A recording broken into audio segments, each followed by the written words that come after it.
చూద్దాం. కర్ణాటక మాజీ సీఎం సిద్ధరామయ్య మరోసారి వివాదంలో చిక్కుకున్నారు. ఒక సమావేశంలో భాగంగా ఒక మహిళతో దురుసుగా ప్రవర్తించి విమర్శల పాలయ్యారు. కోపోద్రిక్తుడై మహిళతో అనుచితంగా ప్రవర్తించడంపై అన్ని వైపుల నుండి విమర్శలు వెల్లువెత్తుతున్నాయి. సిద్ధరామయ్య పదే పదే వివాదాల్లో చిక్కుకోవడం కాంగ్రెస్ కు తలనొప్పిగా మారింది.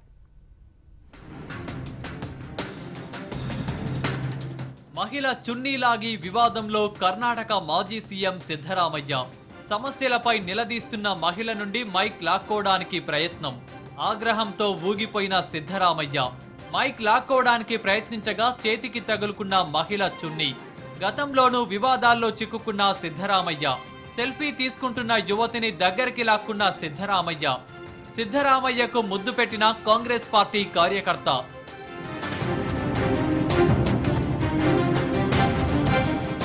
కర్ణాటక మాజీ సీఎం సిద్ధరామయ్య మరోసారి వివాదంలో చిక్కుకున్నారు. ఆయన కుమారుడు ప్రాతినిధ్యం వహిస్తున్న నియోజకవర్గంలోని ఓ కార్యక్రమంలో పాల్గొన్న సిద్ధరామయ్య తన సమస్యను చెప్పుకోవడానికొచ్చిన మహిళపై దురుసుగా ప్రవర్తించారు. సదరు మహిళ స్థానిక సమస్యపై నిలదీసినట్లుగా మాట్లాడుతుండటంతో ఆమె చేతిలోని మైకును లాక్కునేందుకు ప్రయత్నించారు. అయితే మైక్తో పాటు ఆమె ధరించిన చున్నీ కూడా రావడంతో ఆయనపై దుమారం రేగుతోంది. సిద్ధరామయ్య మహిళతో అనుచితంగా ప్రవర్తించిన ఘటనపై కేంద్ర మంత్రి ప్రకాష్ జవదేకర్ స్పందించారు. కాంగ్రెస్ అధ్యక్షుడు రాహుల్ గాంధీ దీనిపై ఏం సమాధానం చెప్తారని ప్రశ్నించారు. మహిళతో సిద్ధరామయ్య ప్రవర్తన చూస్తుంటే వారు మహిళలను ఏ రకంగా గౌరవిస్తారో తెలుస్తుందన్నారు. ఇది తీవ్రమైన నేరమన్న జవదేకర్ కాంగ్రెస్ నేతలు ఒక కుటుంబానికి చెందిన మహిళలను మాత్రమే గౌరవిస్తారని వ్యంగ్యాస్త్రాలు సంధించారు.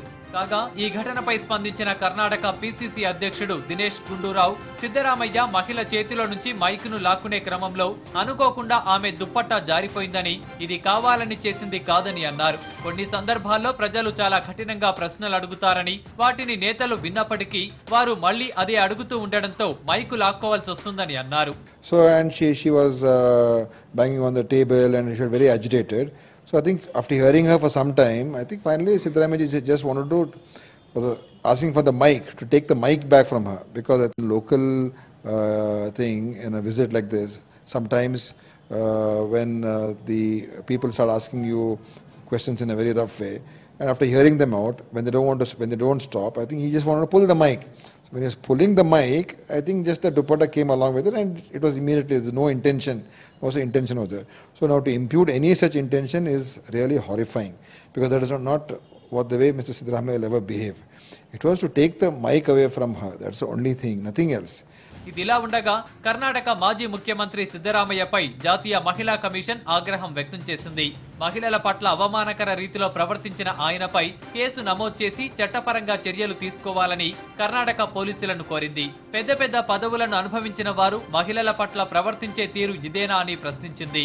మహిళలకు సిద్ధరామయ్య క్షమాపణ చెప్పాలని మహిళా సంఘాలు డిమాండ్ చేస్తున్నాయి. ఇప్పటికే ఈ వీడియో సోషల్ మీడియాలో వైరల్ అవుతోంది. National desk, Bharat today.